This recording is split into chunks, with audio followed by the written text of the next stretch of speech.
आऊज़ुबिल्लाहिमिनश्शैतानिर्रजीम बिस्मिल्लाहिर्रहमानिर्रहीम। आज का हमारा मौजू है तकदीर क्या है। तो अल्लाह पाक कुरान पाक में फरमाता है कि हमने तकदीर इसलिए जोड़ी है कि ताकि जो तुम्हें मिले उस पर गरूर न करो, और जो कुछ तुम्हारे हाथों से चला जाए उस पर गम न करो। तो इसका कुछ लोग अक्सर लोग गलत माना निकालते हैं। वो समझते हैं कि जिस अल्लाह पाक ने लिख दिया है सब कुछ तो उसी तरह ही होना है, तो उसमें इंसान को इख्तियार नहीं है। बस जो जिस तरह अल्लाह पाक ने लिख दिया है, इसलिए ये कहते हैं कि अल्लाह पाक ने ये बात फरमाई है कि गम ना करो और खुशी ना गरूर ना करो। तो ऐसी बात नहीं है। इसका सही माना क्या है वो आप समझें। तो इसका जवाब अल्लाह पाक ने कुरान पाक में ही दिया है। दूसरी जगह पर अल्लाह पाक फरमाता है कि हमने हर चीज़ का एक अंदाज़ा मुकर्रर कर दिया है। इसको कहते हैं कानून फितरत। मिसाल के तौर पर कोई बंदा किसी से कुछ चीज़ छीन लेता है, रजामंदी से ले लेता है या छीन लेता है, तो वो उसने छीन ली है, उसमें कोई शक व शुबे वाली बात नहीं। तो ये है कानून फितरत। एक चीज़ पहले उसके पास थी, फिर उस दूसरे के पास चली गई। तो ये इसके एक और मिसाल से समझे कि आपको चोट लगी है तो उसका दर्द होगा, ऐसा नहीं कि उसका दर्द नहीं होगा। ये कानून फितरत है। हर चीज़ का अल्लाह पाक ने अंदाज़ा मुकर्रर कर दिया है, कवानीन बना दिए हैं। आपको चोट लगेगी तो दर्द होगा, धूप में बैठेंगे तो गर्मी लगेगी। किसी ने आपसे कुछ चीज़ छीन ली है तो वो उसने ले ली है, ऐसा नहीं कि उसने ले भी ली है आपसे वो चीज़ और आपके पास भी मौजूद है, ऐसा नहीं है। ज़ख्म लगा है तो खून निकलेगा। मतलब कि बहुत सारी मिसालें कि ये कवानीन फितरत हैं। इसको अल्लाह पाक ने फरमाया है कि गम ना करो, ये तकदीर है, ऐसे होना है। ये नहीं कि अल्लाह पाक ने ऐसा लिखा तो होना है, बल्कि ये कवानीन फितरत के तहत ऐसा होना है।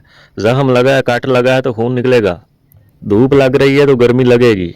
आपसे किसी ने कुछ चीज़ ले ली है तो वो उसने ले ली है।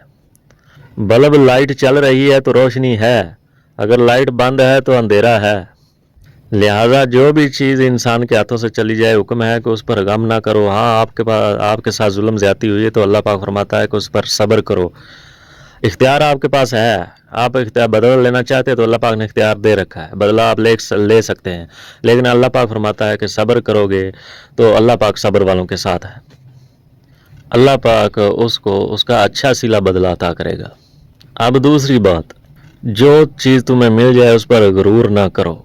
इसका मतलब ये है, आप मिसाल से समझें कि आपने पैसे देकर गाड़ी खरीद ली, तो आप गरूर करने लगे कि मैंने जी गाड़ी खरीद ली है, तो इसमें गरूर वाली बात ही कोई नहीं है।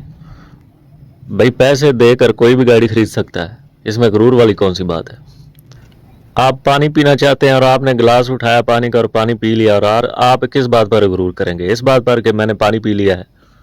दो मियाँ बीवी आपस में मिलेंगे तो बच्चा पैदा होगा, ये कानून फितरत है, वो उसने पैदा होना ही है। तो जनाब इस पर गरूर करने वाली कौन सी बात है। बल्कि ये फरमाया गया कुरान पाक में कि जो चीज़ तुम्हें मिल जाए तो और कोई नेमत मिले तो अल्लाह का शुक्र अदा करो। गरूर करने वाली तो बात ही कोई नहीं है। ये तो कवानीन फितरत हैं, जो कुछ होगा उसके मुताबिक उसका बदला मिलेगा। जैसा अमल करेंगे उसका बदला मिलेगा, कुछ दुनिया में और कुछ आखिरत में। तो इस लिहाज से ये फरमाया गया है कि गरूर ना करो जो कुछ तुम्हें मिले, और गम ना करो जो तुमसे चला जाए, क्योंकि ये कवानीन फितरत हैं। इसमें सिर्फ ये देखना है कि जो इंसान को नेमत मिले उस पर अल्लाह का शुक्र अदा करे, और जो चीज़ चली जाए उस पर गम ना करे, उस पर सब्र और अल्लाह पाक के बारगाह में उम्मीद रखे अच्छे सिले की। तो उम्मीद है कि आपको समझ आ गई होगी। इंशाअल्लाह अज़ीज़ मिलेंगे अगली वीडियो में। तो अल्लाह पाक से दुआ है कि अल्लाह पाक हमें ईमान की सलामती अता फरमाए और ईमान की सलामती के साथ ही इस दुनिया से ले जाए। आमीन सुम्मा आमीन।